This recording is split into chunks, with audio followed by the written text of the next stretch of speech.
my computer's not dying, then we should be live now.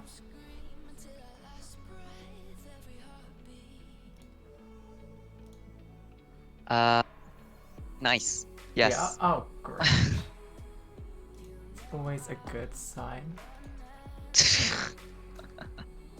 Let's pop that.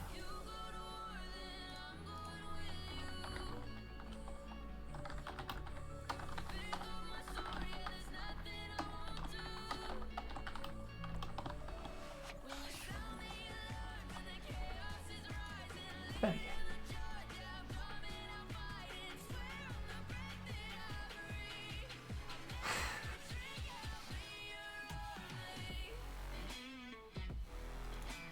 Okay, this is a bit of a... Okay. So, just as an FYI, we're trying to work out a sub that happened right now, right at the... Before the game was gonna happen. I just want to check that it's all above board, everyone's okay with it, and yeah, that's what we're checking.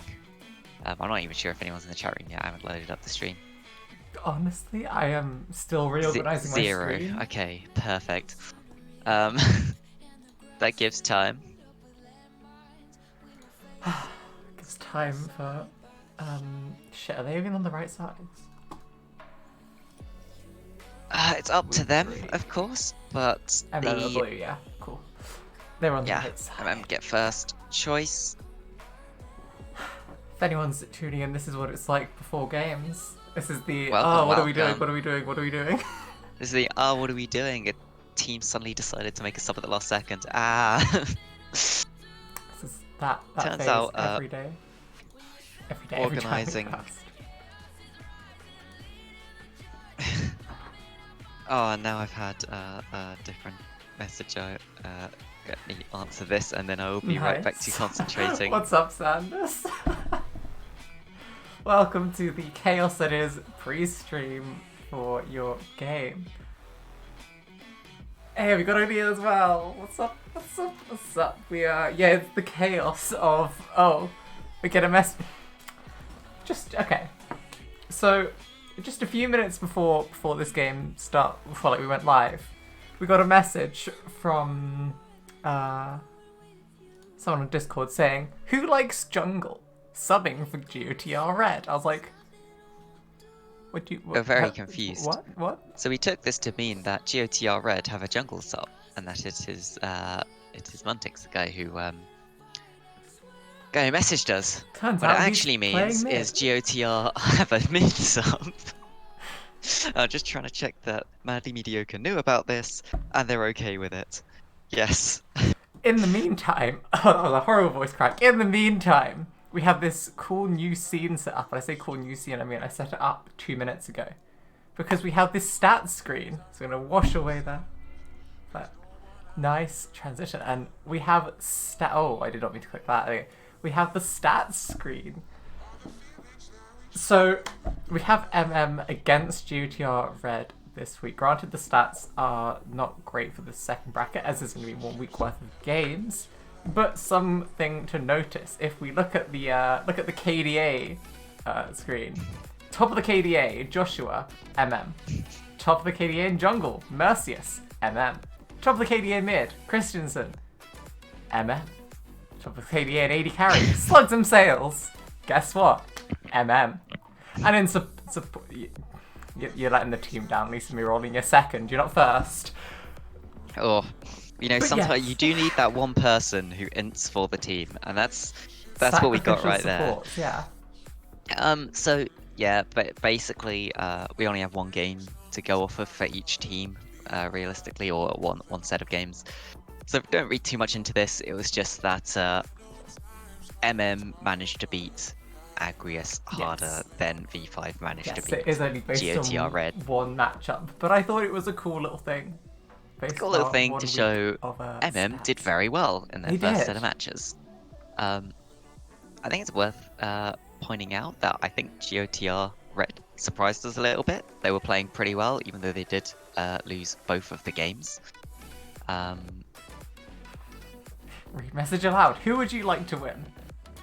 I assume Who that's would meant I to be a like to- question, but I read it aloud nonetheless. Honestly, I can't say I'd like either one team to win. Unbiased. We're not allowed caster. to. We're not allowed to. We can certainly make predictions. Well, I mean, I think the easy prediction would be that Madly Mediocre should be able to win this. I would like to see definite improvement from GOTR. Maybe they can take a game, or at the very least, I'd like to see some very competitive gameplay.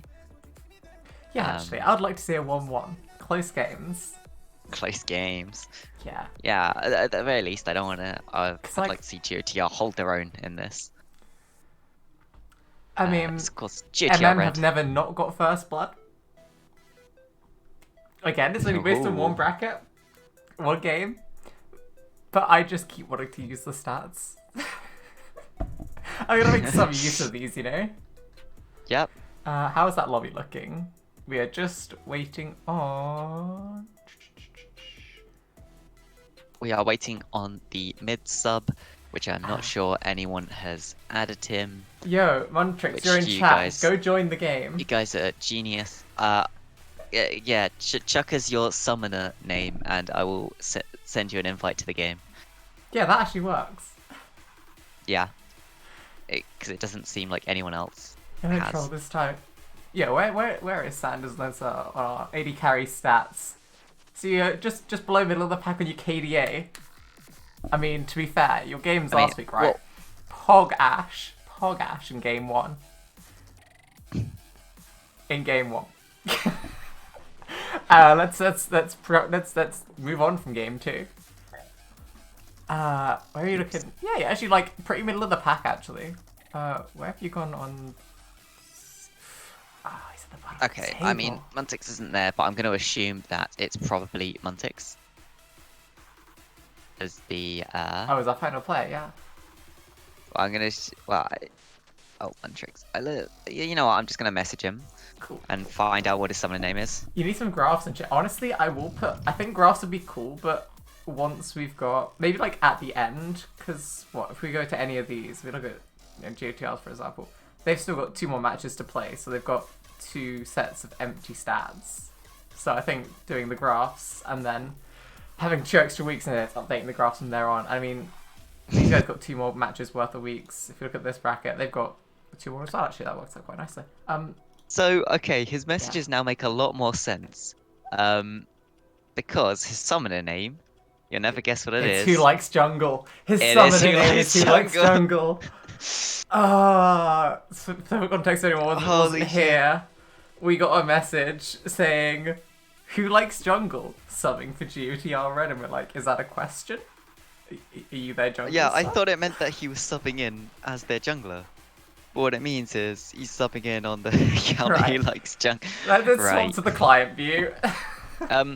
Someone asked, why is their team not there? This is the I've been kicked from the lobby. Never mind. This is the river bracket team. View. What? Sorry. Why is our team not there? In the lobby? Yeah. I still see you in the lobby. Oh, that is really weird. Are you not in the lobby?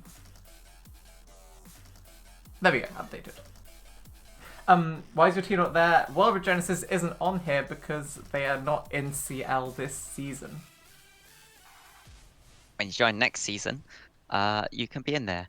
Also, if people would like to play, I am going to set up a CL team just for people who can't find a team, and then we can, it'll give people like a way to show off their skills, get picked up by a team, or maybe they'll make their own team if they find a player or 2 that they like playing with.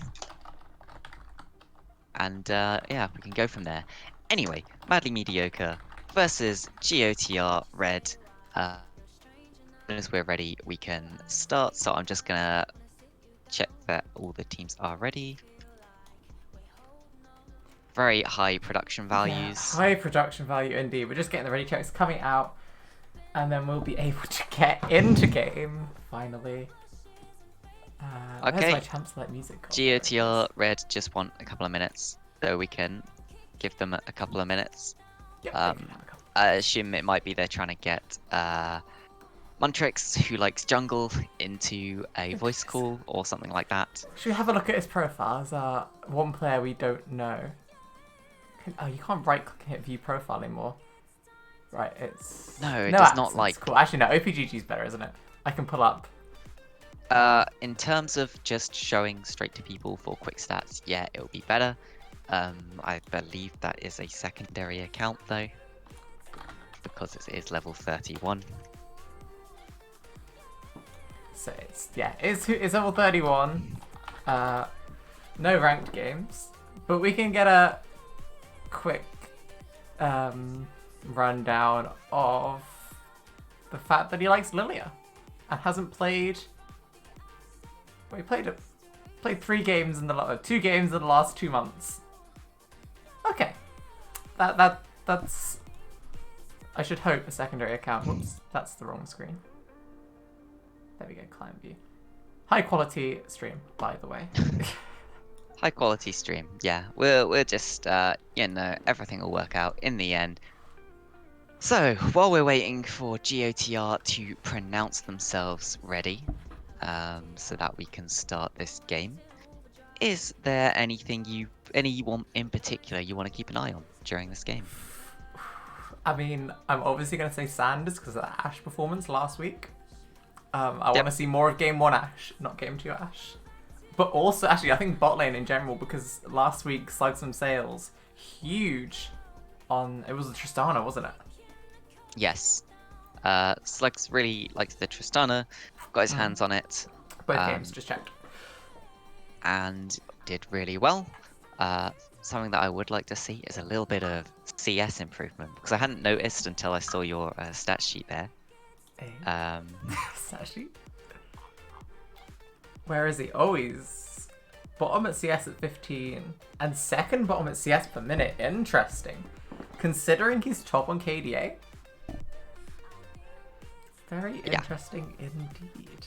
Down at 5. So I think that's something CS we can keep an eye on to see if that CS differential improves.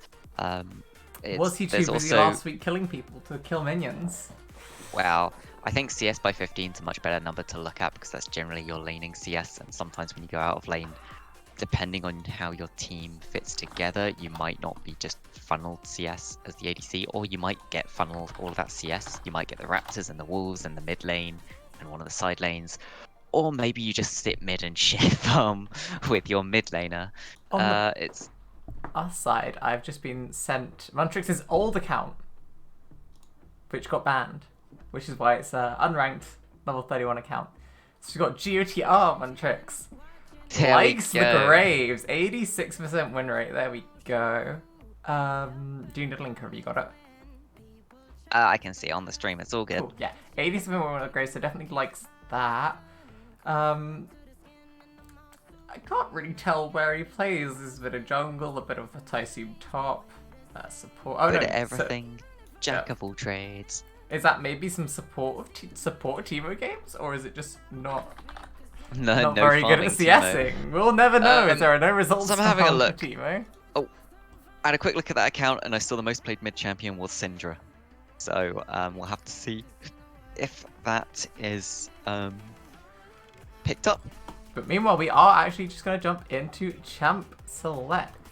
So is there anything you would expect to see banned from both teams, or anyone you think that they should throw specific bans towards?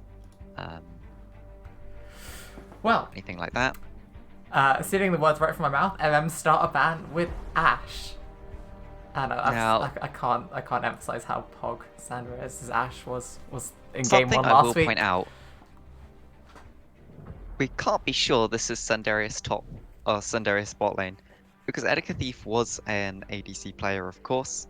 And that is true. So for those uninformed, Etika Thief used to play for the GOTR, the other GOTR team, as their AD carry.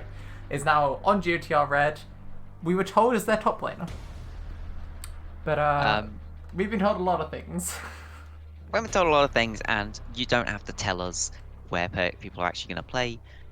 Of course, it's great if you want to swap people around based on how you think you're going to win. Go ahead and do it. We see the Morgana ban, something that Nikki likes to play in that bot lane. Maybe trying to force her towards that Brander champion that's a lot less safe and a lot more squishy. And on the other side, we see the Wukong and Malzahar banned away. Malzahar did appear. Malzahar is a champion. That can be very annoying. Didn't appear last week, though. Didn't appear last week. No. No. Yeah, definitely focusing their bans towards bottom lane, and we know from last week that they are definitely focused on getting slugs ahead on whatever he picks. And so if they can target ban out GOTR's bot lane, get slugs ahead, it's just a repeat of last week for no? Yes, so I would expect them again to just focus towards that bot lane, although Centaurus had a really nice performance last week on the Ashe. We'll have to see how he manages to do this week without the Ashe to lean on.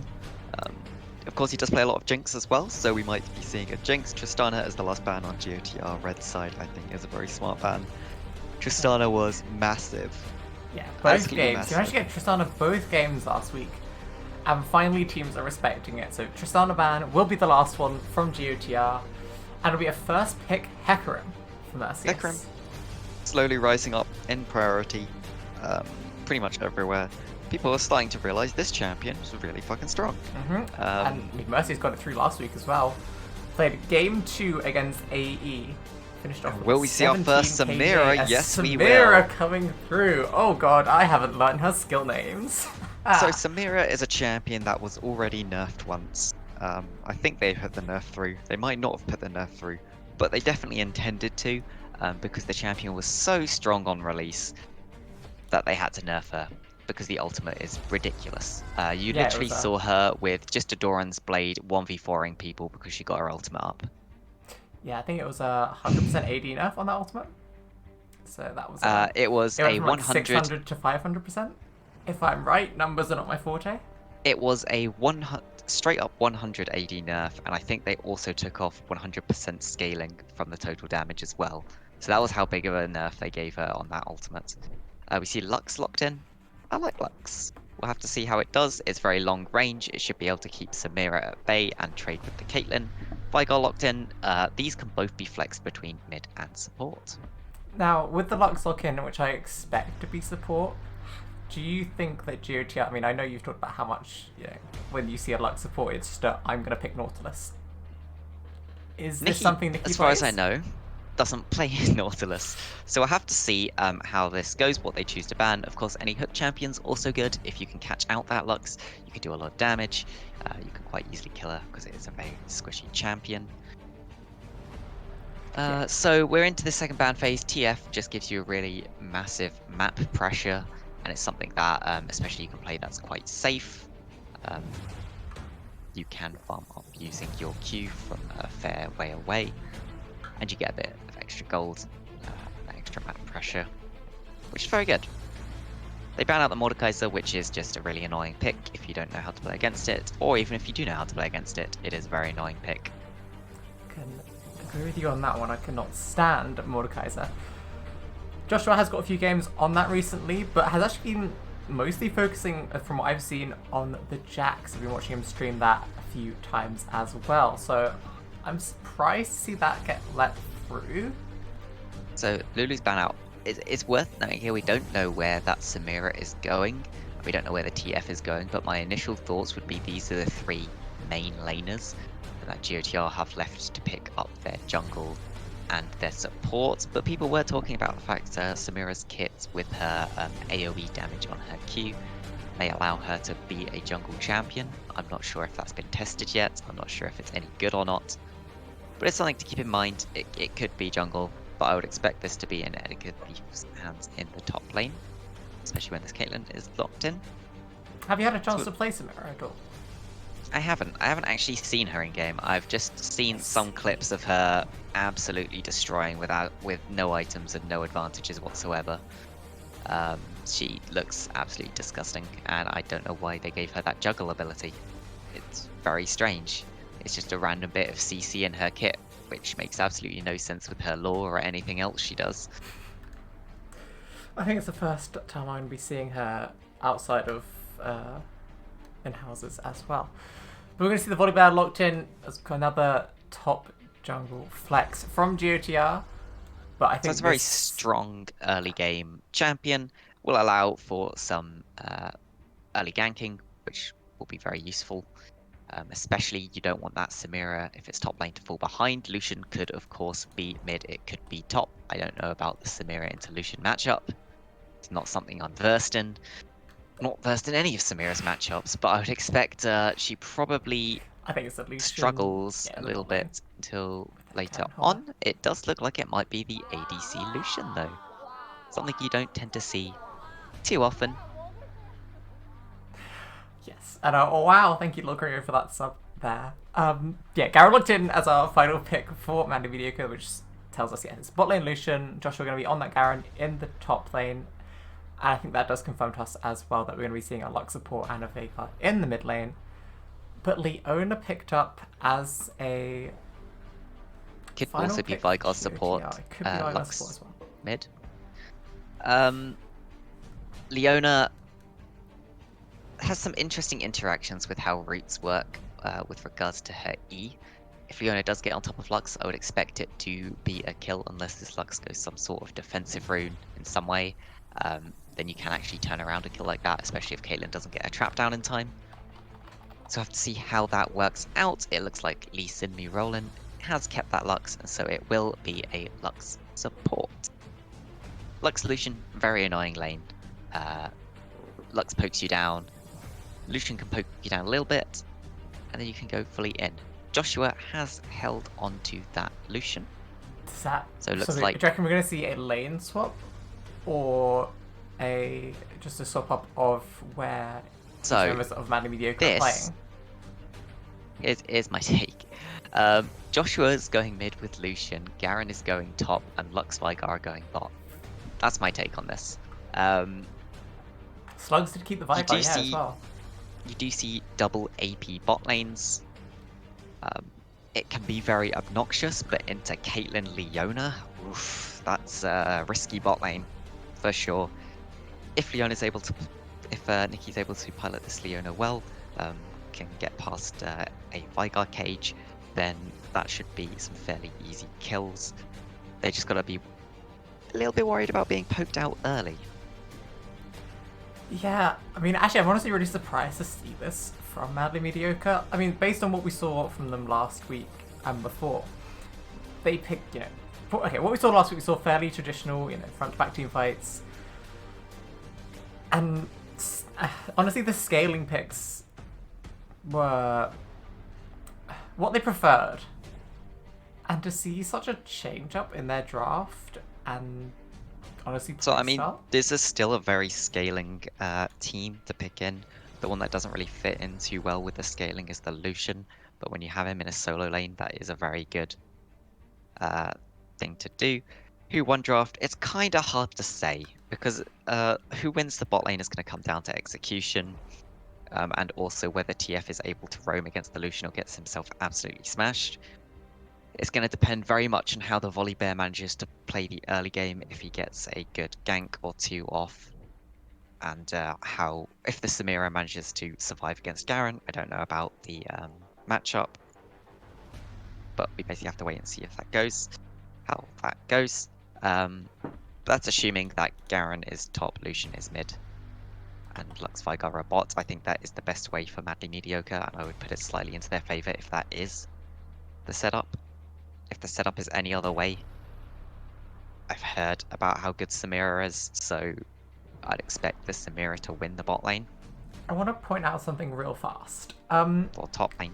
So, yeah, it is to do with Samira. From just looking at Edikathif's profile, he has played Samira a grand total of 2 times ever. Both in ranked. One game going 5-12 and getting a win, and the other game going 0-4. So just based on history, I think this is just Christensen's top lane, or Joshua's if he's putting at that with the Lucian. Yep, I think GOTR Red definitely have any lane they could play through here. I'd expect them to play through the 2 side lanes. TF just shove that wave as soon as he can and move out. It will be hard to do against a Lucian, of course, but you could possibly do it. it depends. GOTR have a hard competent draft.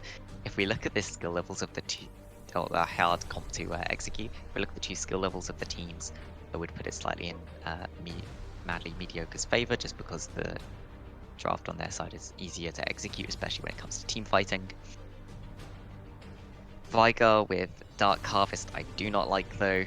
I think it would have just been way better for him to take Glacial in this sort of matchup, especially when it's you want to be slugs very on the careful. Vigar, isn't it, though? It's slugs on the Vigar. Yes, he's the bot laner, but I still think you should take Glacial here because it'll give you a lot more peel. It'll give your team a lot more pick potential than there currently is. Because currently you're basically having to walk up close enough to hit them with a Vigar cage, or get a lucky Lux route where they are close enough to follow up on it. Otherwise you don't really have a good way to engage. And then if you do engage in that way, Leona can easily zone you off using her ultimate and zone control. It's just not great. I'm not sure how I feel about the volley bear press the attack. I'd hope to see him ganking a lot, but yeah, I feel hopefully he ganks a lot. Conqueror on Samira seems good. Picking up the exhaust as well, respecting. I expect that actually to be a Garen top Lucian mid, despite the fact that Joshua is running teleport. I think Christensen going Ignite says that, you know, he's comfortable on the Garen. He's assuming that Edeka or has done the research, like, you know, that 2 seconds research I just did, and seen Edeka's not played Samira that much and said, okay, I'm comfortable in Garen. I'm going to abuse the fact that you probably don't know your way around Samira yet. So Exhaust is an interesting pickup, and I think it's a really good one. Although Exhaust won't stop the Garen's ultimate true damage, it will slow him down enough that you can get out of his E. And really what you're taking Exhaust for here is that slow. Yeah, just to get him out of your face as well. So we see MM here are looking for a potential invade. As per always, I'm a bit slow to load in. It looks like they're just going for the counter actually. They're sitting in the bottom brush right now, entry into river. They're not moving out yet. Now they're going for the invade. They spot out Nikki, a bind's thrown. It does connect. Nikki starts to walk away, ends up flashing. Takes about half her health while doing it. Wards are put down on the red buff by Leona, and one is put behind by Vigar. Lisa Me Roland also chucks a ward down. So no wards on that bot lane. We'll have to see if that is punished. Looks like an invade is going on though. Yep, we're on the top side. Top side invade now with Joshua actually looking over on this Lucian. Like it is going to be the Garen mid and Lucian top. It's spotted out by a ward. Is walking into this 2v1, no support nearby. Will actually not get the steal. Connor will have that smite available. Joshua does force out the smite there, which is about as good as you can do. Is Simmerwort looking for that early gank. Slides against it. He was sitting on a ward. So Christensen knows to just sit a little far back. Play it safe. Oh, a binding landing onto Sanders. Just a bit of poke coming out as level 1 isn't a whole lot to follow up on it. But yeah, gonna be going. Looks like we're having a what do you call it? A horizontal clear from junglers this time.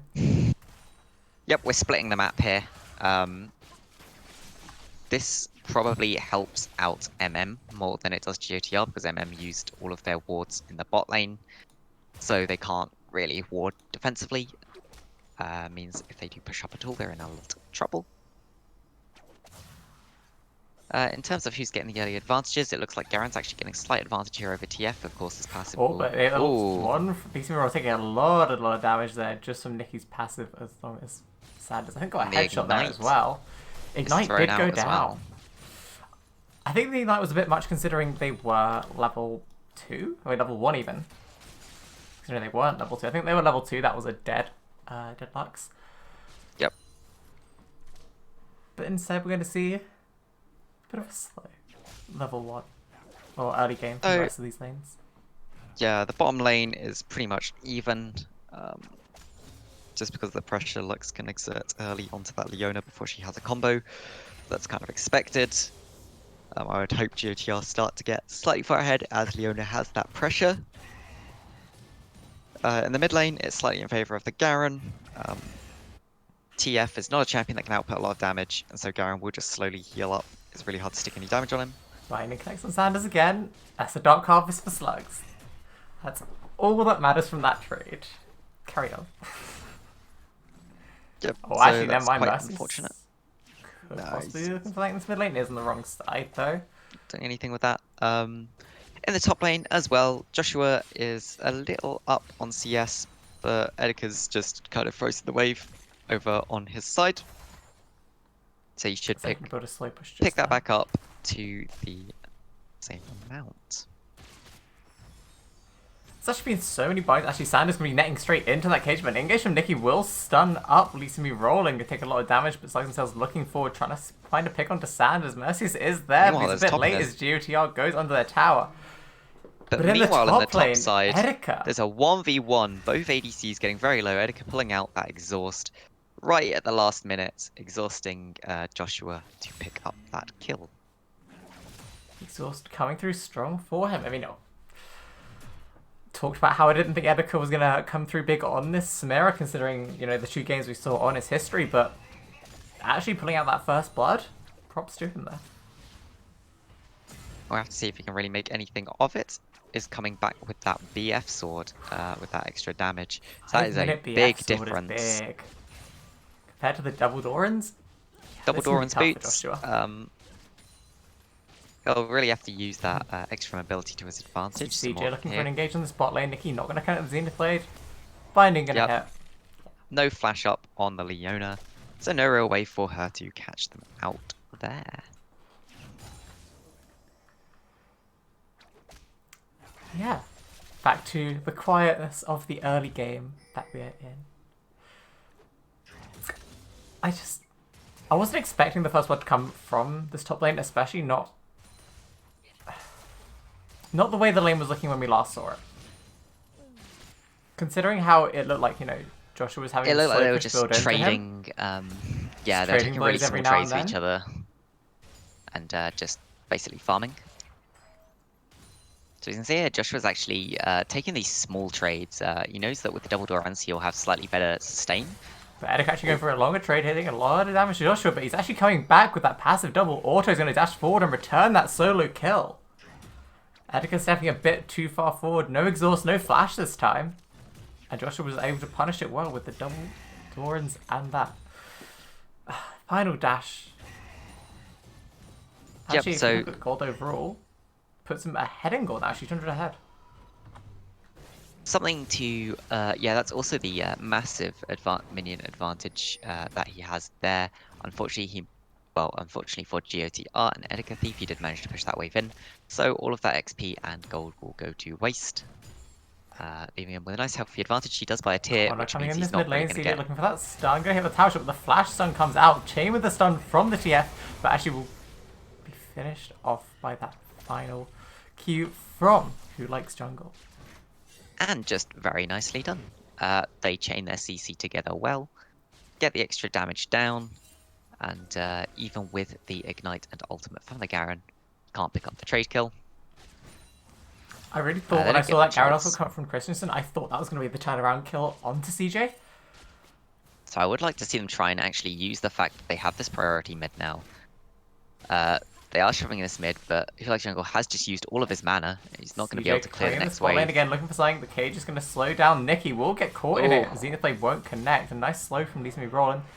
Slugs looking safe. Santa's shooting that net forwards just to get a few autos out at the bot lane. From Madly Mediocre will be safe. Actually, the flash route from Lisa rolling double hit as well. Looks like themselves will be pumping out that damage as well. So meanwhile, this top side, CJ and Mercy is going to have a small 1v1, but the stun hits onto Nikki. We forced a flash away. Meanwhile, this 1v1, Mercy is forcing Connor back. But that final Q from Lisa Miron will finish him off.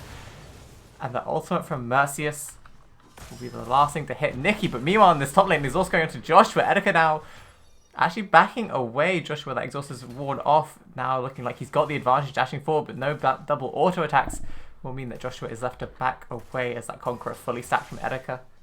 Keep him So absolute safe. disaster for GOTR there in the bot lane. Yeah, Sandarius really feeling himself, ends up dying to the last tick of Ignite as well, which is very unfortunate. It looked like it was almost maximum damage from that last tick of Ignite needed as well. So yeah, very easily could have lived there had he been a bit luckier.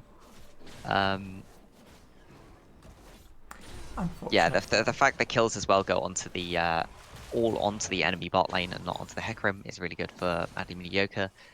That bot lane is going to be a massive issue now. Yeah, yes. considering, you know, those 3 kills mean that, I mean, Lee Rowan picks up the Amp Tome, 2 Amp Tomes even in the Blasting Wand. Slugs and Sail's going to have finished off that Lost Chapter as well as the Blasting Wand, so they're going to have a decent amount of sustain, and it just means that Slugs and Sail's going to be able to farm up those stacks for basically as long as he wants in this bot lane. As long as like, Sanders and Nikki can't pressure him, he's free to farm up those stacks. Lost Chapter. So the Lost Chapter passive is going to work out so well for him there. Yeah, this is all I really want to see from the bot lane of GOTR right now. Shove the wave and back off. You can't really take trades, you can't really go all in. The best thing you can do is shove the wave back out of vision, and then it looks like you might be trying to make some sort of play on the map. There's a chance it will keep the other team a bit more dampened on making plays elsewhere. Yeah, it for does fear look of you like being around. I'll look for this Herald, but actually a huge combo coming out from the spot lane. These are all going for that full laser combo on that Lark. Slugs and Sails just going to finish that off with the QW. And Sanders misstepping for 1 second. The double CC that Lee Roland and Slugs have, it's just unavoidable. CJ looking to try and stop this Herald, but taking a full culling to the face, forced to ult away, but now with Joshua flashing forward too, CJ going to fall as well. Edica now running towards this 2v1. Is like it trying to stack her passive? Getting that go style first. Joshua up. does have the red buff, but she has got the style of ultimate going to be popped. Mercy is slowing down, flashing forward onto Joshua as well. We get the 1v2 from Edica Thief. Christensen coming out to possibly turn this around, but could this be a 1v3 from Edica Thief? The silence is going to go down, flashing forward onto him, and the ultimate will finish off Edica Thief there, transferring those double buffs over to Christensen. The 1v2 though, I was not expecting that. Sandarius has now picked up a Null Magic Mantle. I would love to see an early QSS from him. That would just be great, considering you now know that they just need to CC you in order to kill you. One binding needs to land. Lisa will take a lot of damage. Slug's going to block the ace in the hole there. Surfline not going to connect either. Now Slug's stepping forward, going to be aggressive. Sanders in ult range for Slugs, and it's going to be traded 1 for 1. Worth noting up, that is actually a slight win there for the side of GOTR. They do get the extra 150 gold. Possibly going to be... Oh, Nikki taking a lot of damage there. Slugs can get another Dark Harvest stack, but can he get that final Q to finish her off? Going to be flash forward, and that's another stack for Slugs. No longer a win for GOTR. No longer a win for GOTR. But shutdown gold to Sanders. He does finish off that QSS now. I think Nikki probably didn't expect that amount of damage from the Vigard W. He does have 2 points in W already, which is not what you tend to see Vigards doing. They'll tend to max their E second if they're going to max something. But no, just honestly, that for the CDR and extra stun time. Slugs does. Actually, that Herald we drop bot lane. It's looking like we're going to see first tower dropping in this bot lane and just funneling as much gold as they can into Slugs once again. But the Destiny's being popped. Looks like he's looking for a roam in this bot lane, but Mercius is here. They were just not on the same page there. And that's first tower falling. Getting that in the bot lane, but meanwhile CJ and Who Likes Jungle are here now. No Destiny up. CJ looking for a stun here. It's the 4v3, but the teleport coming out from Joshua will even it out, and a huge cage from Slugs and Sails will hold them in place, and so much damage coming out. But first before will be Who Likes Jungle in that mid lane. The laser going to be only hitting Nikki there, but Joshua only just finishing Joshua's still alive. CJ, he's still living, but a huge fear from Mercius will put Sanders into the rest of using that cleanse, getting away with about 100 health, but that final cage landing from Slugs into the ultimate W. A 4 for 0. Coming out huge. Yeah, and there's the difference between having a teleport versus not having a teleport. That teleport there really changed that entire fight. You could see they couldn't even kill Joshua. Got him fairly low, but... It turned from a 4v3, this looks like it's GOTR's free fight, into 4v4, not a single kill going to GOTR. Yes. Very unfortunate for them. There's not much more that can really be said there. I would hope to see a lot of MR being picked up by the side of GOTR. But yeah, you can see ioriaa Nicky's is already got very that good. Negatron cloak. Sanders already picking up the QSS. And you can see the Magic Mantle as well being picked up by Helix Jungle. Lots of Magic Resist coming out early. Respecting Slugs and Lee rolling on this bot lane. Pumping out so much damage. Actually, Slugs already itemizing towards that death cap. A 5055. Let's have a check. Can we see how many stacks he's got? It's not going to let me. 149. Oh, but the root landing onto Helix Jungle into the Vigar cage. And There just we go. waiting for those last autos. He didn't have that ultimate Yeah, available. no, Is it that's the Primordial difference Burst? between putting It the is extra points Primordial in Burst. W. Oh, the root lands again. Oh. The full combo coming from Lee Sin rolling. The Hourglass from Helix Jungle will keep himself alive. But meanwhile, the this bottom shield. side forcing CJ's ultimate over the wall. Christensen going for the chase here, flashing away, but the ultimate still lands regardless. Second Dragon also going over to MM as CJ falls. So Lee Christensen. rolling is sticking around here despite being very Sanders low. Nice flashing flash the root forwards. and just getting the Zastu autos to finish off Lee Simi rolling. A huge flash from Sanders will secure himself that shutdown gold. And now in the 3v2 with the cage is landing a just lot has of to damage dodge going this. to Nikki and Sanders. Slugs and says will finish off Cedarius, and now it's Nikki forced to flash away, but Mercius got Runs caught straight by into that that trap. And that trap will actually be what keeps Nikki and Who Likes Jungle alive in that mid lane. Yep. Meanwhile, you can see Edic Thief on Samira has just been pushing that top lane. Look at that. Just shoving that tower down, working away through that tier 2. Meanwhile, in this mid lane, Nikki gonna get caught in the Vital Cage, gonna be using that Zenith Blade forwards, but running actually into CJ now. Christensen and Slugs in this 3v2. Shutdown goal going on to Who Likes that's a Jungle. massive shutdown. Christensen now left to trade that as a 1-for-1, but as you said, the massive shutdown goal going over to Who Likes Jungle on that Twisted Fate. Nikki actually getting out alive there. Meanwhile, And this top lane, Edica Mercius still- looking to shut down Edica. Didn't quite finish off that tower, but now in some of you want Edica taking a lot of damage. Exhaust actually going to Mercius will be slowing this fight down, but there's the style. huge ultimate from Mercius will interrupt the Edica Thief ultimate. And actually just trading that. White Fly's coming up. What is Edica Thief's ultimate called? What is Samira's ultimate? Inferno Trigger. Sorry for that. It's Inferno Trigger. It Just has a had to check that 3-second cooldown. you As have long to as you tell get your yourself. style back to full. So you can see that the ultimate from Mercius didn't actually interrupt the Samira ultimate because she still had her full style. She could have pressed it again within the next 3 seconds, even if she pressed it that first time. It's just really the fear to push her off him that kept him alive there. But good use of the fear.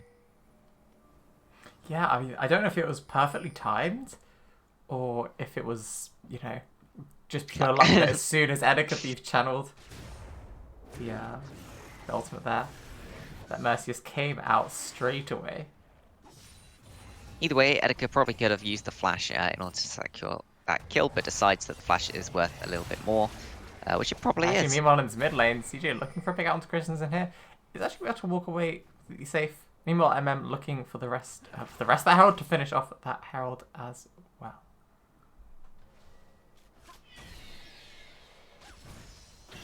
Finding landing onto CJ. Actually, in the bot lane, actually going to get that full culling onto Edica Thief. Is the way to let him walk away though. So in terms of items, it's worth noting that we have the full Triforce now finished on the Garen. Both the bot laners for MM have finished those Ludens, whereas on the side of GOTR we have that half-stacked rower sitting on the TF, who's also picked up the Sheen. We have the full Essence Reaver on Samira, with extra Phage, which I would assume is going to be building... In fact, I don't even know what it's going to be building into. I've theorized Triforce might be really good on this champion.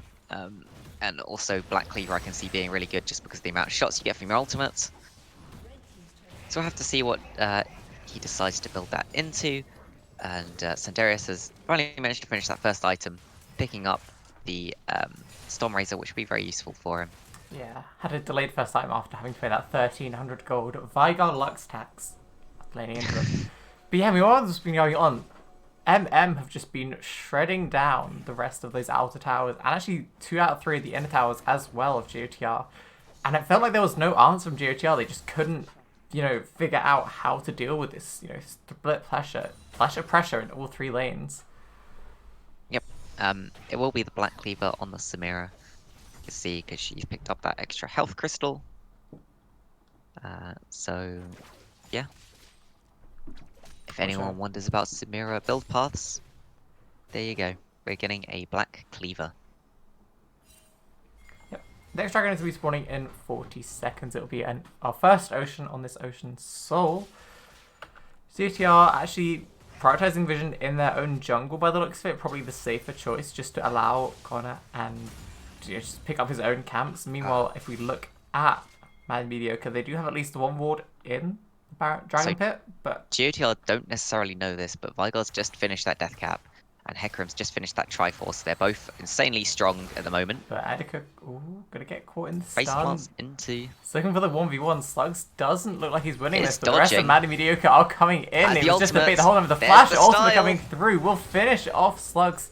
Trades it as a 1-for-1. Edeka. But actually, Lee's meanwhile, in Emerald this mid lane, really Lee's out of going to get position caught by here. Connor. The stun landing as well. CJ looking forward, but Lee's Emerald is able to get away. Will land that double stun into the full laser combo. Meanwhile, on this bottom side of Solar Flare, Nikki will be finished off by the culling. Mercy is now holding off the rest of GOTR as he rams Sanders back into the rest of MM. Plant and ultimate are going to be what keeps CJ alive. He likes struggle just throwing out those cards from the back, struggling really to keep up. Yes, that initially they missed quite a lot there. Or it looked quite good for them there until they couldn't quite manage to finish off the Lux, and that's where the entire sort of fight turned around. Edeka Thief doing quite well, managing to trade that solo kill. I think as soon as Edeka Thief manages to pick up a bit of lifesteal, this should be quite a lot easier for the fights. We're gonna have to put a rule about players posting in the chat before the game is over on the screen. Guys, if you're in the game, try not to post in the chat until like it's over on the screen as well. Otherwise, it might somewhat give away who won the game. You know? Yeah. Meanwhile, MM do finish off that Baron. Gonna take a quick reset. Right, so what is your prediction for what's about to happen? I mean, it definitely looks like it's going to be not too long till the game is closed out. Push straight down mid, maybe. I have to see how clean it is. I expect MM should be able to do it with losing no members if they do it well. We'll have to see. Jungle camp's being picked up by MM, so not getting a whole lot out of this Baron buff early. Joshua is building a wave in that bot lane. Actually, Christian's looking for a pick onto Edeka here. We'll get the silence. Decent amount of damage coming out. Nikki going to be stunning to hold him in place, but the ultimate from both Lee Roll and Christensen will take away Edeka Thief. And now it looks like MM are able to push forward. Meanwhile, in the spot lane, Joshua going to get caught out by CJ and Sanders. And actually, in this mid lane, the Vigor Cage will hold Nikki in place. She's rammed into the corner there. So looking at the 4v3, GOTR in Hip Tower falling. They did pick up one in the bot lane. He likes jungle looking for a gold card. Actually There's flashing forward to land the slugs themselves, but the page will protect himself. Connor ulting in, but deleted immediately alongside. And there goes the rest of GOTR. Want into Lisa be rolling, but taken off the map as they push him with this Baron wave. Nexus Tower is falling, an ice cage from Slugs themselves, and Edeka Thief dying almost as soon as he spawns. Second Nexus Tower is falling, Nikki unable really to defend here, as game one goes to Madly Mediocre. Indeed it does. Not unexpected. GOTR put up a bit of a fight, but overall sort of caved in a little, got out-rotated a little bit. Yeah. So there wasn't a complete loss, you know. They took some towers, they took some kills. There were points of the game where it looked like they did have places they could play through. But overall, they do not manage to pull that game back. Yeah, I'm just setting up a MVP vote for chat. But meanwhile, who's your MVP? setting up an MVP vote. We have to talk about who is the MVP. In terms of what I think, I'd say I'd probably end up giving it to Vigar in the end. I think Slugs was doing what he needed to do on that. In my opinion, Lee Sin Me rolling got caught out a couple too many times on the Lux, whereas we also had Hecarim, I feel like could have been doing more. He did just farm up. That's all he needed to do in the end. But I would have liked to see a little bit more aggression, trying to maybe get that top lane to swing more into their favor.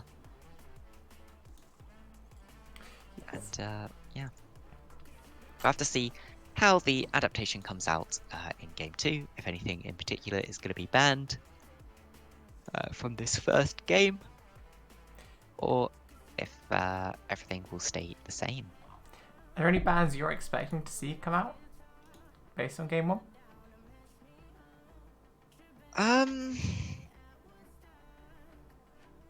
Honestly, no. I don't think there was anything there that made your game entirely unplayable. I think GOTR might ban the Vigar if they don't like to play into it. I think maybe also if they don't like to play into that Garen mid and they think they could win through mid if they was put onto a different mid laner, they might choose to ban that. But I don't think there's anything they particularly need to ban. I don't think it looked like they found that lane unplayable. I think there's a few small changes they could make to have made that lane a lot better for them. For example, if Sandarius had cleanse, I think he even pointed it in the chat. He should have gone cleanse. Or he was thinking of going cleanse, but then he decided not to in the end. I think if he had cleanse, it would have potentially that lane could have gone the opposite direction.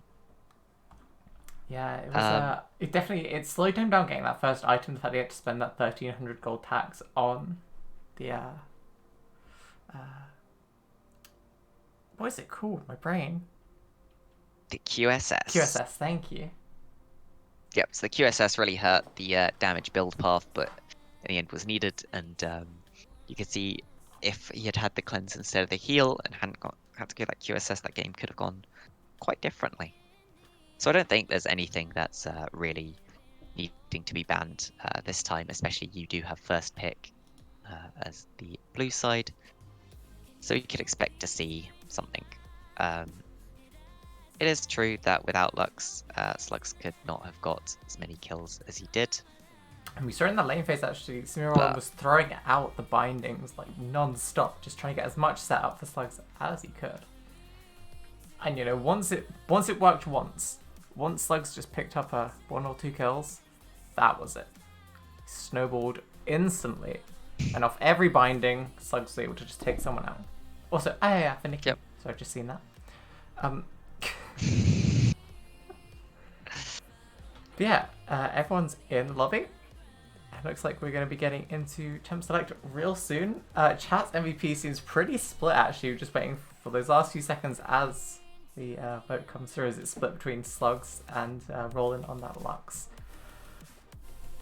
Yeah, I could be just being very harsh because, of course, I play a lot of Lux and I did see room for improvement, but you know, maybe I'm just being very harsh because I play a lot more Lux than I do Vigar, and so easier to spot things that could have been improved on. Yeah. Well, chat overall, we'll be giving it 2 Slugs on that Vigar, 5 votes to 4, so 50% of the votes going to Slugs as our MVP for Game 1. We're just waiting for one person from GOTR. Taking a toilet break, I assume. Yeah. So is there anything you think madly mediocre might be banning this game? Do you think they think we'll be happy with how that went in every way? They could possibly throw Samira into the pool, but I feel like, you know, despite the odd solo kill here and there, looking at overall game impact, there wasn't a whole lot from Edgar's Samira. So honestly, if I was just stick with what you banned in Game 1. It worked out for you. Yeah, I agree.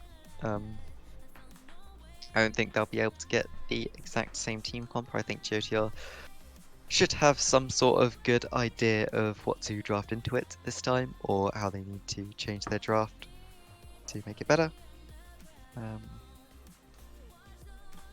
So I don't think we should really expect to see many bans from the last game unless it's something that the team just doesn't really want to face. We'll Yeah. see shortly as we are Just waiting. getting out one last More player, people. and we'll be ready to go. But yeah, I feel like a big part for me about GOTR's just downfall in game one, I feel like the TF pick didn't really get to do much at all. We saw Destiny come out once, and I don't think he teleported on that at all. Yep. The Destiny came out at sort of a weird time when most of GOTR were backed off. You could see the bot lane of GOTR had backed off, and Volibear was in mid next to the TF, and then the Destiny came out, and it was a bit like, okay, you would have been better off using that a bit earlier, or communicating to your team, I can come in, you can fight that, and then using it and going in. It was just a little bit mistimed, and then we didn't really see it used towards the top lane either. I think as soon as that thing is up, you should have really been pressuring those other lanes. It doesn't really matter if he doesn't get anything from that teleport, because it's quite easy for him to just walk back to the lane and pick up the CS when it's getting close to the tower.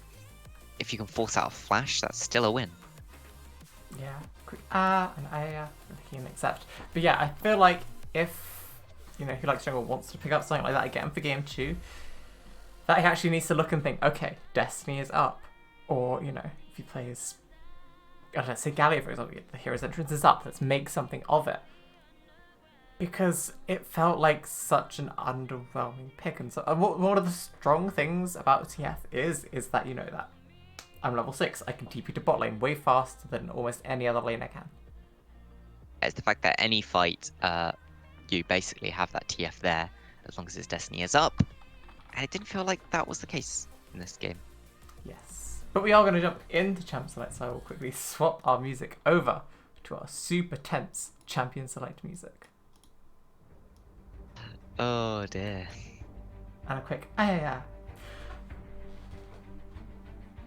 Oh, I just missed the audio also going at an and an right. Yeah, I saw it. Okay, Solly. I'm glad they haven't banned quickly this game because it's given me a chance to catch up on stupid redeems that I need to remove. Here we go. Wukong being banned yet again, something that they just don't want to play against. That is completely fine. Yep, I think that's a mirror from game 1, if I remember correct. I think the Wukong was a ban from GOTR in game 1. Yes. It's completely fine, so they don't want to play against. Ban pulled over from game 1. Morgana banned in return. We're just following game 1's script here. Yeah, I mean, we said it before that we didn't really feel like any of what was played in game 1 was ban worthy. So yeah, it seems just mirroring what they knew.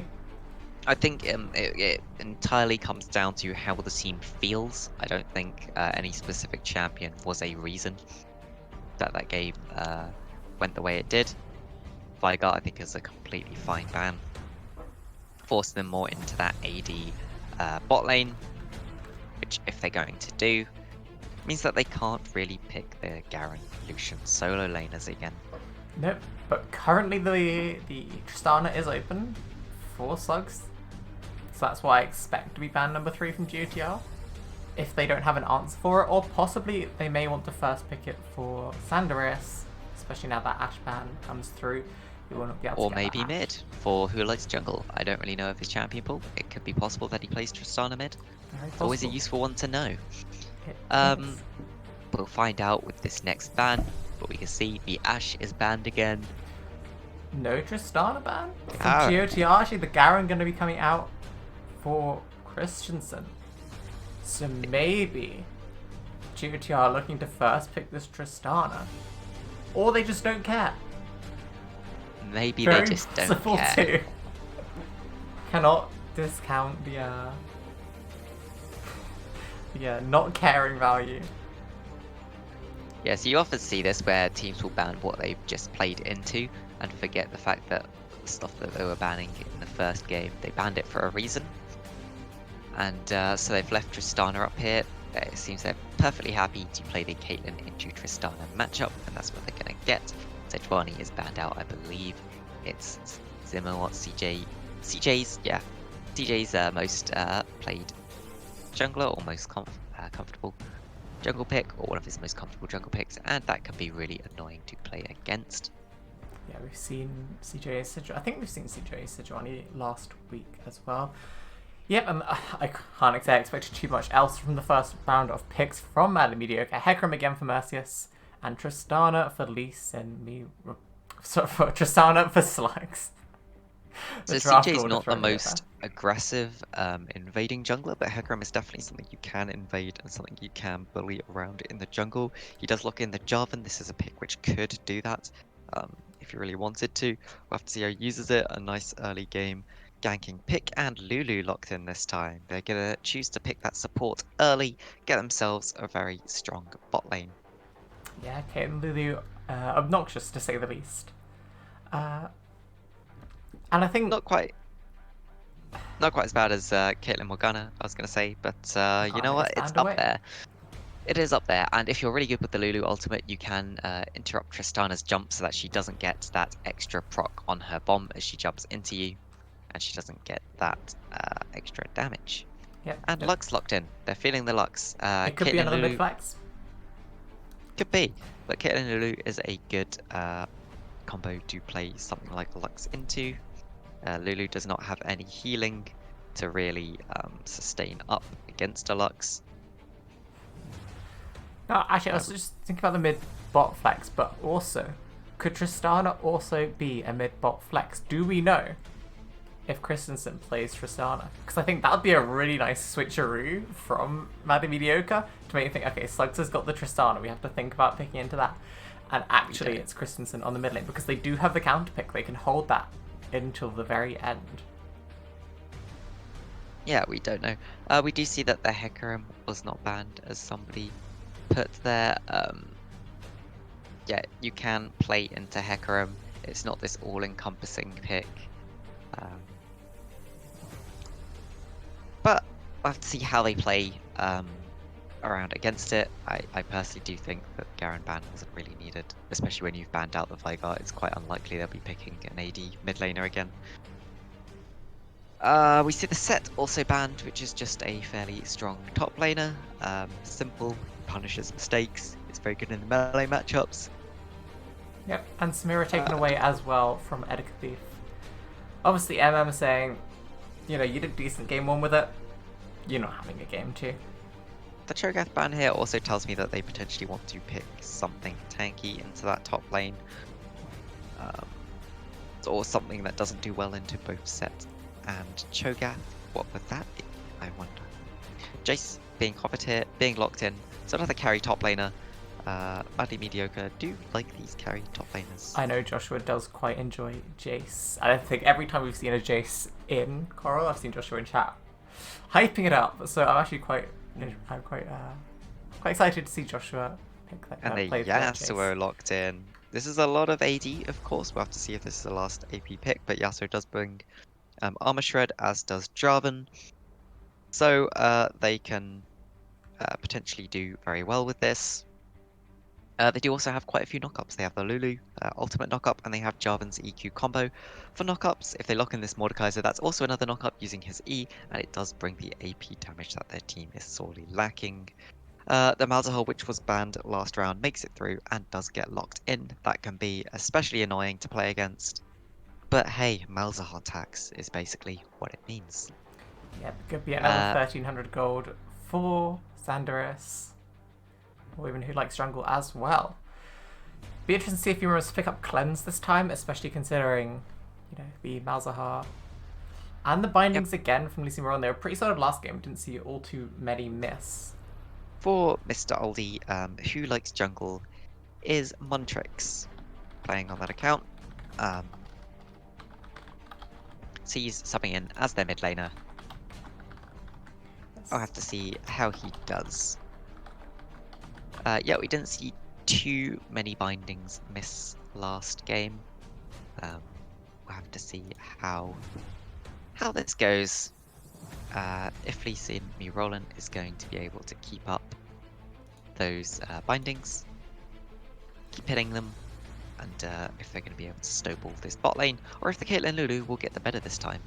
We'll have to find out. If you have a look in chat though, everyone in chat even, there is a vote now up for your game to win it. Whether you think it's going to be... let's try that again. Do you think it's going to be Guardians of the Rift Red on the blue side, or Madly Mediocre on the red side?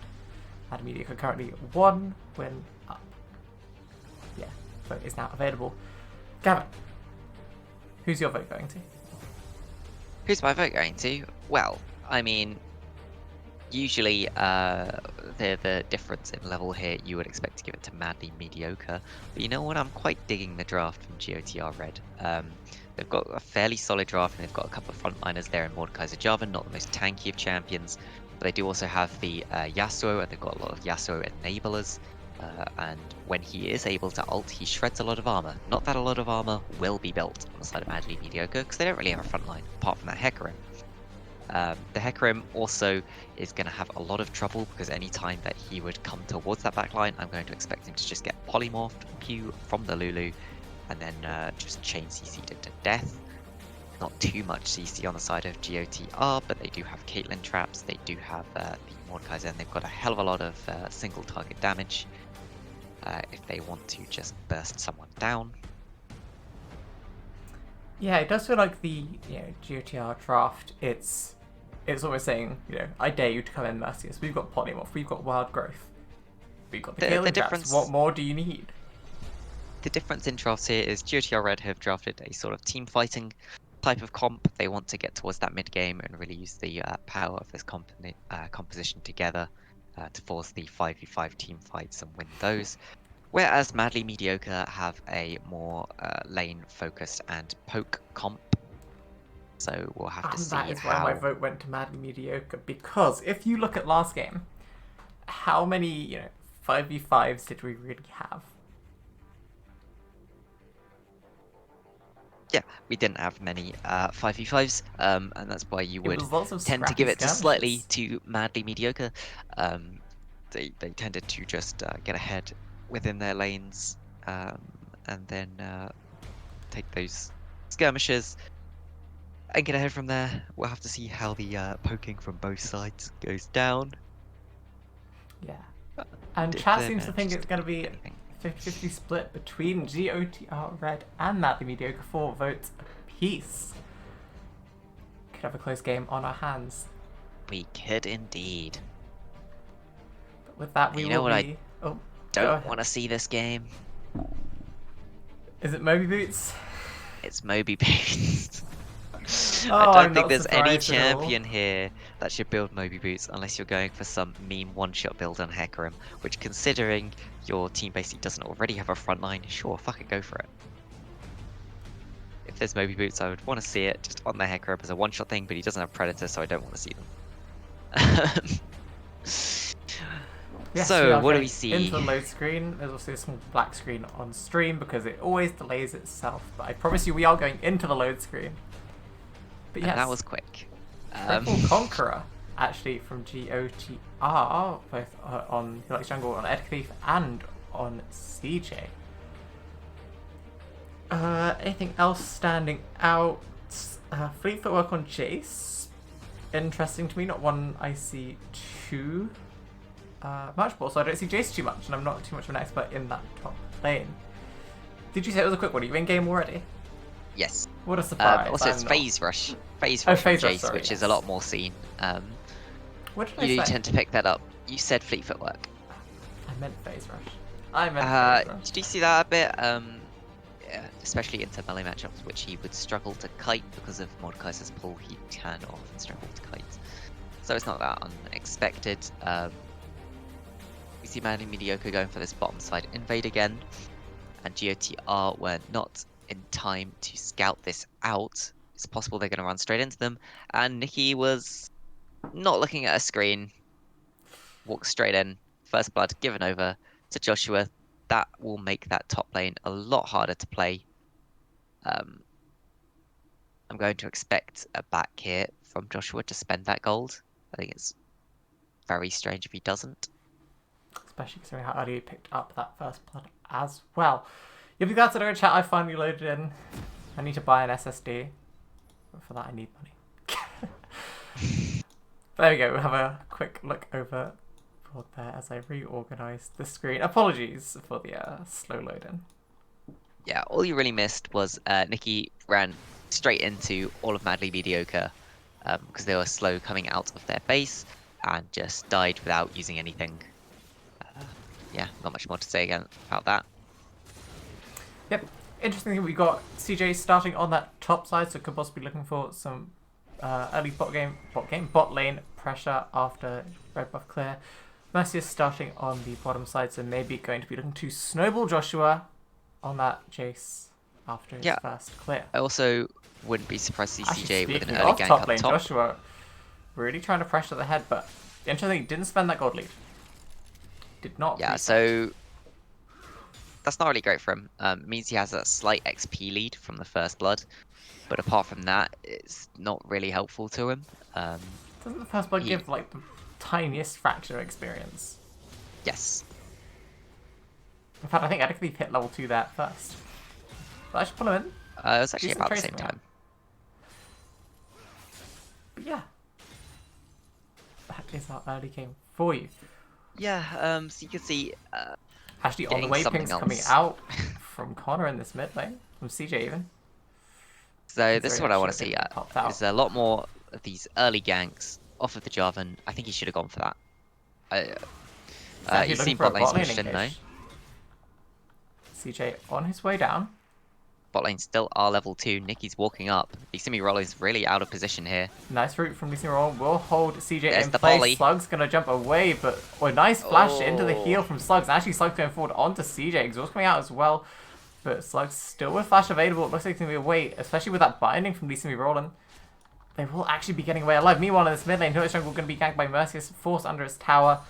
No kills there either. Is forced to use the flash. Lux, though, missing her flash, and Slugs and Snails missing the heal, means that that is one, should be one fairly simple to kill Lux with another cannon. The heal did connect onto Lisa Roland. Yep. Oh, missing, like, not having it, not missing, like, used it and didn't hit. Oh, I'm a bit slow today, sorry. I was like, no, it did hit. It did definitely hit. Meanwhile, Mercy is in the top lane looking for a pick onto Edgar Thief. Does ram him into that wall there, but Joshua a little bit slow on that wave. Does manage to get that slam dunk onto him. Will force Edgar Thief under the tower. Back into the tower. And he will be safe away there. Lots of action in this early game, but no kills really going down, minus that invade first blood. Yep, in terms of CS, Yasuo is using that Yasuo pressure to just keep up on CS. The bot lane's also fairly even. You can see that Lulu has the Relic Shield, which she's actually slightly behind on gold compared to the Lux. Been able to farm up pretty easily. Will be a lot further ahead after getting this cannon. Plus, considering, of course, Luciano did get the first blood gold as well, 50 gold from the assist. Interesting noting there, Sidarius was standing far enough back that the cannon gold was not shared. Connects. Actually, looks like going for the engage here. Nikki forced to flash away, but it's not enough as that bomb from Slugs will finish her off. Heal is used pretty late to the point where Ignite, I think the heal came down after the Ignite, so he didn't get the extra gold. The extra heal. Brain. We're both a little bit brain slow today. Brain slow. So in the end, I don't think it would have mattered, but still slight misplay. We like to go for engagements, but then Christensen doesn't have a lot of mana, but it was enough to throw that DOT onto Who Likes Jungle. And it's tough in this mid lane, because Christensen currently sitting on no mana whatsoever. Never mind, the TP could be changing things up, forcing Who Likes Jungle back and away. Interesting teleport by Joshua. Yeah, this works great for Christensen because it means he can shove that wave, get that reset, because he needs the reset. He's got no mana. If he gets this cannon, he will be at 1300 gold, enough for the last chapter. It does get the cannon, I believe, yeah. Does get the cannon. But so sticking around, Yasuo is pretty low, but he does have that passive shield, his passive number 2. This is the time to reset Christensen, and as CJ has come to really show him, level 4 will compared blow to that shield. 6. Christensen doesn't have a lot of mana, but it's enough to throw CJ off as Mercius comes Nice down the side buffer. as well. Flag and drag will get him safely away. And CJ is just there to make sure Yasuo is able to clear out that wave. And he is. In terms of the Interestingly, top opting lane, for the dragon instead of the resets here. Mercius is going to be signed up with Leasing Royal and Christensen, who doesn't really have a lot of mana there. Picking up those Joshua was honey not fruits will punished keep him happy. too hard for that TP up top as well because no plates were taken. And this looks like the 4 members of Mediocre will be scoring Dragon number 1. CJ possibly looking for a steal here, but even with the miss smite from Mercius, wasn't quite close enough. Leasing Royal was able to zone him away. And that'll be So Dragon number 1 to MM. this game is looking a lot closer. Unfortunately, CJ hasn't really managed to get too much done apart from that gank on bot lane, which did get a little bit of pressure. I would like to see more ganks coming out from him. That would much better justify the CS differential. I mean, Jarvan is going to fall slightly behind Hecarim anyway, but that's why you really want to be getting these ganks off because that's where you're going to be more useful, is the pressure you can exert early game compared to the Hecarim. Yep, it's going to be going for a second clear though as these buffs are spawning. Finally see resets coming in mid as well. Yep, that's be the last chapter picked up. It's given a lot. That's the hardest part of the lane phase over for Christensen, where he didn't have the sustain to match Who Likes Jungle. But yeah, with that last chapter, Yep. it'll be much easier for him. Meanwhile, there's the full boots with an extra dagger for Who Likes Jungle, which is very good. The engage actually coming out from bot lane. Slug's really feeling really himself. aggressive here. He's sending him away, but it's actually about an even trade overall. Throwing that bomb coming out from Slugs as well. But every even trade has a slight advantage for GOTR just because that fleet footwork Sandarius is going to heal back up, whereas Slugs and Snails has to rely on any pots that he has and just that Doran's Blade in order to get that healing. What wasn't it? 3 health a hit with the blade?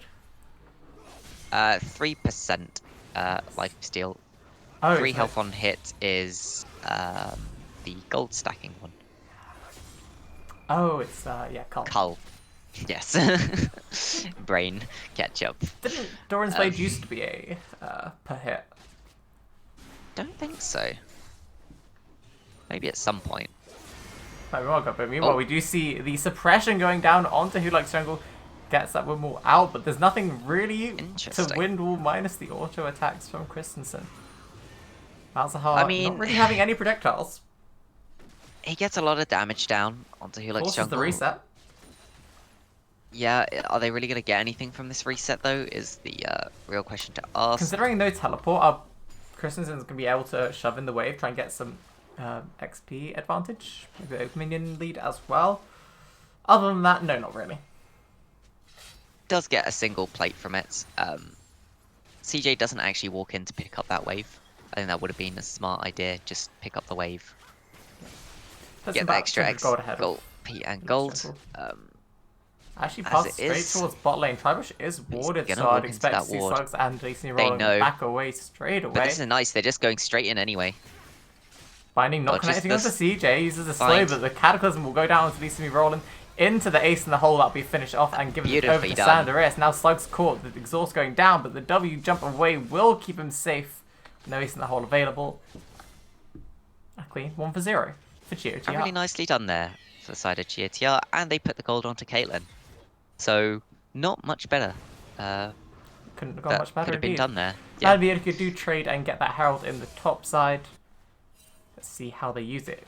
With Mercy's hovering mid lane, it looks like he might want to get a gank off there and use it there. Actually, Who Likes Jungle going Yeah. very aggressive, but Christensen has no mana. Ultimate Grab from Who Likes Jungle flashing forward, but Mercy's there to ram him into that tower, but the grab is in closer to Christensen, but that Oh. tower shot will finish him off.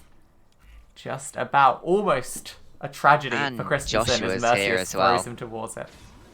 He's roamed down to help push in this tower, get as much damage as A possible. quick peek at that top wave as well. They're slowly pushing in. Is that if Thief actually choosing to roam down? Oh, go for the ward actually instead of making that wave crash. So that'll be first tower going to Madly Mediocre in the mid lane. And it looks like they're going to get a second charge out of that Herald. Yeah, 100 health left on it. Nice zoning from Joshua. Will keep it away. Keep him away. And now CJ 50 seconds to smites. Dragon. They can reset and play for it. Yep, and you can see that ballooned the gold lead for Madly Mediocre to about 2,000 there. Finished off Which is Christensen's first item. And Joshua's Really good first for time them. too. Interestingly, Christensen teleports top to catch the wave when that dragon's spawning. So this tells me that MM aren't going to be going for the dragon straight away, but we do see that ultimate covering Christensen holding Edica Thief in place. Does that half his health and damage? But Opposite. Edica Thief could choose Chill to out. take that fight. Christensen doesn't have the cooldowns up. He And should he have is the pulling damage here to be able to Christensen in. We'll pull him 1v1. There's in the ultimate. to the Death Shroud. And now Christensen just forced to run away, but the damage from the Edica Thief's DOT will Misses the hold him Q. there. Q won't land, but that final Oh. DOT from Edica Thief will finish it off and win that 1v1. And a quick for the little Gringo.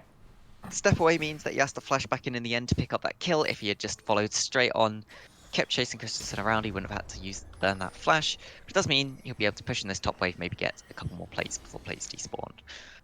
Meanwhile, in this bottom side, we've got 4v4 looking at this dragon. This on a stem forward does get the binding on CJ, and the ultimate coming out as well. CJ forcing out Nicky's Just wild manages growth. to live. Only just survives, but this means that Mediocre will be able to start this dragon up. Be much harder for GOTR Red to contest without that Edica smite. Thief does have teleport. They could choose to take this fight. Looks like they Has got water TP not going to though. But opting, just trying to get a key there to steal it. But no. Dragon number 2 It's will the be going cheeky to attempt. MM, and it will be an Infernal Rift. Yep, overall, Madly Mediocre just getting some small advantages all over the map, realistically. Edica Thief will be getting a lot stronger, has finished that Leandries, picked up first tier boots, so that is a lot of damage now that he will be outputting. Yes, it's going to be tough for anyone to, solo 1v1 into him now. I think, MM know that they can no longer throw Christensen into that top lane, as that's not a 1v1 he can do. Haven't seen Joshua have a 1v1 into Edica Thief in a little while. He should Okay, now stack skill struggle fast, when 220. Edica Thief should be able to kill Joshua when his ultimate is up, but if you don't know, you can QSS Mod Realm. No QSS available though. But no Yep, QSS is it's picked just- up any side. I would expect Slugs and Joshua eventually to pick up that QSS because Mordekaiser should be able to win against either of them. As long But as he see a has lot that ultimate up. Pressure going down onto this bottom tower. CJ is here now. Christensen actually did get sent top lane. Didn't expect to see that. But the binding will hold CJ in Ooh, place. Going for the Cataclysm onto the bot lane of Mediocre, but it instantly turned around. Bomb won't finish him as that wild growth comes out, but Nikki going to be taking a lot of damage. Heal from Sandaris will save her. And now Who Likes Here's Jungle Who going Likes forward. Jungle. Lisa Me Roland will be finished off by the A's in the hole. Sandaris picking that kill up. Now Who Likes Jungle will be going in this 4v2. Slugs forced to run away, but the knockup landing anyway. Here's The the ultimate from Who ultimate. Likes Jungle will finish him off. Now Joshua Flash left forward alone, to but Darius. Mercy is coming in. Finishing off that first kill Exhaust to Who Likes used. Jungle. Sandaris and Nikki now alone, and it's Joshua caught by that trap, but Sandaris taking so much damage. The putting off will land onto Mercius. And now in this 1v1 as he finishes off Joshua, it's just Nikki against Mercius. CJ's on the way back. And it'll be a triple kill to Mercius. CJ not getting a chance to join that fight. GOTR actually played that fight really well there, managing to keep a lot of their members alive throughout that, escaping on almost no health, and turning that around the aggressive play. Meanwhile, on the top lane, Edica, ooh, decides that's enough to trade, yeah. Yeah, you can see how Edica just needs to basically hit Christensen a few times, get his shield up, and then he'll just absorb that shield to restore all of his health. There's a TP actually coming in from Joshua to the top They're looking for lane. something onto Edica, but he's already back towards the tower. Edica does have ultimate up. He can just ultimate Christensen as soon as Ultimate he coming sees this. out from Christensen, mentioning it, just knocked back Joshua Ooh, now, just a hugging bit him too in late. the realm, but the alcove course, antics, Joshua can see where they Christensen both is are. safe. And now Edica left in this 2v1, will be finished off by Joshua there.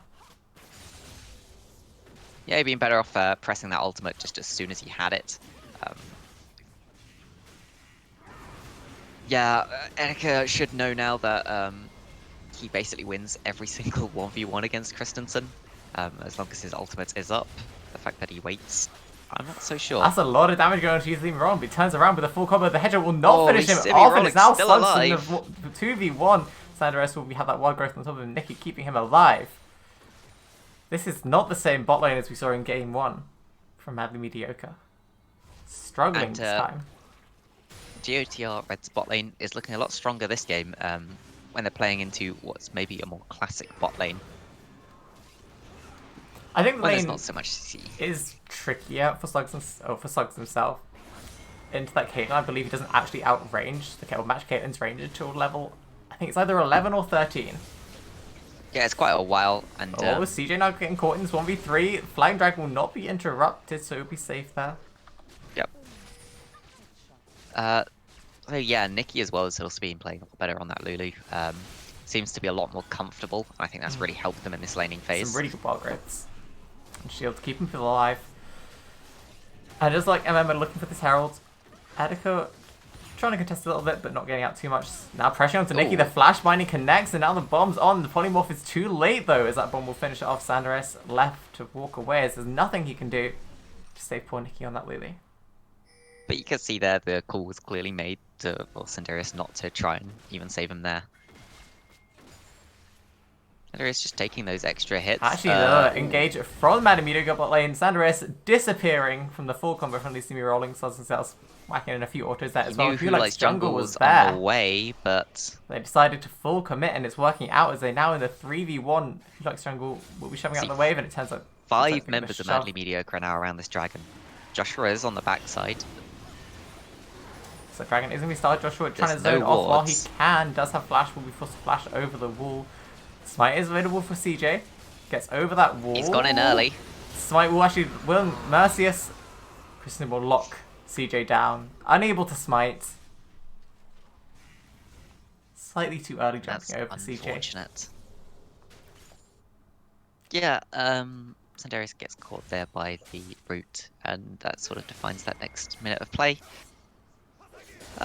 You could argue also it was Nikki originally getting caught by a root that defines the next minute of play. And now Lee Rollin going to get caught by Edic's ultimate there. Slugs is there trying to help, but locked in the death realm. There's no way to save Lee Rollin there. Slugs forced to jump away under his tower. And yeah, just a nice simple kill picked up onto the Mordekaiser. TPing back to that top lane just to put the pressure down. Interesting choice. See here, both teams seeming to just use their teleports as I want to get to this place slightly quicker. Yeah, there have been some interesting teleports coming out. Actually, without the ultimate, they're going to get flash ulted by Christensen. No respect for that Malzahar whatsoever. So he'll pay the price. Yeah, as much as he can win the 1v1 every time his ultimate is up, he still does have to be a little bit careful of getting poked out by the Malzahar. Of course, Who Likes Jungle now knows that Christensen's ultimate is down. Left to try and 1v1. Christensen does have the level lead, but just doesn't have the cooldowns. Who Likes Jungle will be on top of him, using the ultimate as well. Mows him down in that 1v1. Simple kill picked up for Yasuo. That's what you want. You need your Yasuo to get to those power spikes. As soon as you can get that Infinity Edge, he'll become a lot stronger. And if you can really line that up with either the knock-up halfway there. With the knock-up from CJ or Nikki, you can really get some disgusting combos off. Yeah. We're picking up 2 of those IE components, just got the BF sword to go. Meanwhile, Mediocre just finishing off that last outer tower from GOTR. If we look at gold lead actually as a whole, MMR just under 5k ahead, but just judging on these last few fights, it definitely hasn't felt like it. Yes, they have slowly picked up that gold lead. Of course, Hecarim is still just sitting on a jungle item, meaning he's going to get caught by the root. The wind wall's out, but it doesn't matter. He's in a 4v1, flashes under his tower, but Mercy can quite easily dive there. Yep. Meanwhile, in this top lane, ultimate again going to Etika, but CJ is there with the Cataclysm. Logs him down, tower finish, now Death Realm coming out. Christensen forced to run away, but the crit from Edika's Q will take Christensen down quite low health, but it's a quite close 1v1. Edika will finish him off, but the GOG from Christensen doesn't get his shield off. Meanwhile, the Herald will be dropped in the spin lane. Inhibitor tower falling. And it seems like mid inhib is going to drop. CJ still top lane, as Nikki and Sandaris cannot defend in this 2v4. They just need to kill that Herald, make sure it can't get another charge off. This does give them another lane to farm, but it does make contesting for that final Drake in just under 2 minutes a lot harder. because they will need to shove this mid wave a lot harder in order to not start losing their base when they do contest. I'd expect Madly the Mediocre to just sort of hang around the dragon, force GOTR to come to them, and try and take the fight before taking the Drake. Yeah, so possible Dragon Soul coming out in a minute 20. Infernal Soul could be big for Madly Mediocre. Really amps up that kill potential that Slugs has on that Tristan, as well as Joshua on. That is amps up everyone's kill potential, really. And we talked about this in draft phase, but we talked about how MM really are running a pick comp. And Yes. Infernal Soul was huge for them. Pick poke comp, and yeah, Infernal Soul with poke, especially when your enemy team doesn't really have much healing. You can see they've not got much healing yet. Then, yeah, it's going to be extremely effective. Yeah, Oh, and interesting. here's the Death Ooh, Bush. The Death Bush, the MM famous Death Bush. They pulled it off. Wait, no, this was V5 that pulled off the Death Bush, wasn't it? Yeah. It's the V5 famous Death Bush. MM are trying to learn their lesson, or learn from V5s.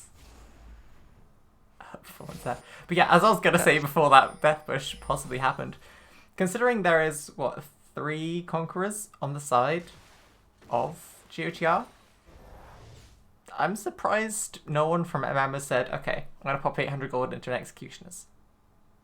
And actually it's been left to Christensen to start that Morello's. I hope it's not Morello's. I hope it's not Morello's too, because I think that's too much gold to sink into... To sink into that but I'd like to see, you know, realistically, it's just Conquerors. It's just Conqueror. I'd like to see, you know, somebody pick up an 800 gold Executioners, and that's that. It didn't need to be everyone, just one person was enough.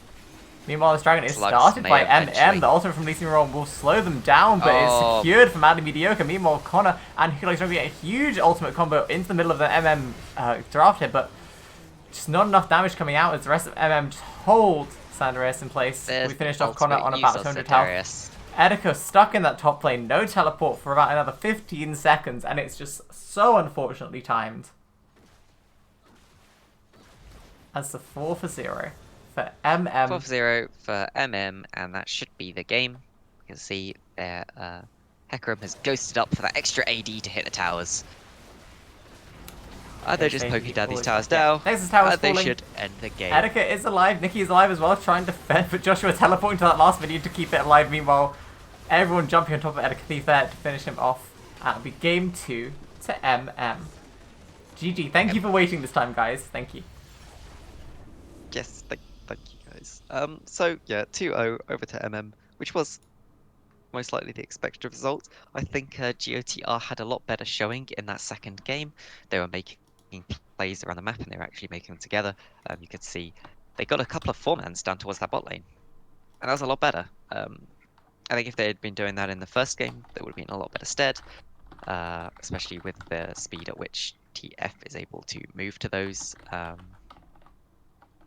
Overall, I felt like GOTR did improve between game 1 and game 2. They focused on what they thought they needed to put more into. Oh yeah, 100%. They did some extra stuff which got them some kills and get them a little further in the game. So you could definitely see some improvement. MM, on the meanwhile, had a little bit of a rougher game. It was still fairly clean, all things considered. There were a few times where they didn't really know the amount of damage they could do or the enemy could do, especially when it came to that Mordekaiser. Yes. And yeah, could have been a little bit cleaner, but they did end up taking all of the Drakes and then just converting that into finishing the game.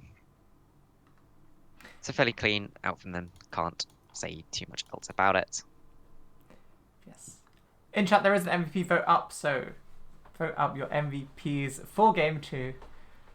For MM, you got Joshua on that Jace, Mercius on the Hecarim, Christensen on the Malzahar, Slugs on Tristana, or Roland's Lux. Gavin, who is your MVP for game 2? Who is my MVP for game 2? This is a hard one. I don't think I'd give it to either of the bot lane this time. There were a few nice rub binds again from the Lux, but I don't think there was anything that was particularly game defining. I might actually give it to Mercius on the Hecarim. I think the Hecarim did really well He in both games he just farmed up to the point where he needed to be strong, and he did basically what he needed to do in the game, and he picked up those dragons. He picked up the heralds when they spawned. He knew he didn't have to go for the ganks, so he didn't really go for the ganks unless it looked good. And he secured the objectives. There were 2 smite fights where I think he was a level ahead on both of them, so they were slightly easier, but he did secure them, and that is a thing you can't always do. Yep. Christensen and the Malzahar also did pretty well, but there was the time got solo killed by the Mordekaiser, just not quite understanding Mordekaiser's damage and how he should play it. And I think there was possibly another few times he could have been killed if the damage was known about, and Mordekaiser had really wanted to go in there. In terms of Joshua's play, I think there were some very strange teleports. He was trying to roam and get his mid lane ahead because he didn't feel like, I assume, he could get very far ahead into the Mordekaiser, which was a nice thing to see happening. But yeah, some of the teleports were quite sketchy. Yeah, just trying to make what he can from them. But yeah, I agree with you. Well played by Secure them 2-0 over GOTR Red. And actually, I think that puts them at the top of our river bracket right now. So well For done. now, it will. To Yeah. them, yes. We do have the other games for river bracket tomorrow. That will be Valkyrie 5 versus AE. I think it's tomorrow, right? Yes. Outside, yes. And that will be. You've told me it's tomorrow, so I'm assuming it's tomorrow. Yeah, I think O'Neill messaged me earlier. That will be tomorrow at 5 p.m. BST. That TV. It was unfortunate, Joshua, but you won both games. What can we say? So yeah, congratulations to you. Is that? Okay, I see someone in the lobby. I was like, is that an interview? But no. Yeah. Moving around the teams on the standings page. Give me a second. And then Yes. God. So yeah, thank you to both teams for playing. Of course, we will be back tomorrow for Valkyrie 5 versus Agrius Esports. And for anyone that doesn't know, there is of course the Discord available. There have been talks of an in-house. Yes, Sandra wants to shout it out. There is a possible in-house that might happen tonight. Go join that Discord if you are interested in that. What is the in-house, Sandra? What's going on? Or is it just League? I don't know. I would assume it's just gonna probably be League 5v5 if they can get it. Can't vote on the Yasuo for MVP. Yeah. Honestly, actually, quick shout out to Montrix here for the last minute sub in for Guardians of the Rift, making this game happen today. PUBG. I didn't mean that, Cedrus. I knew that much. I just meant, if was it legal? Were you doing, I don't know, anything else? Anyway, thank you to everyone for coming out today. We will be finishing stream here, and we'll see you tomorrow for Valkyrie 5 versus Agrius Esports. Good night, guys.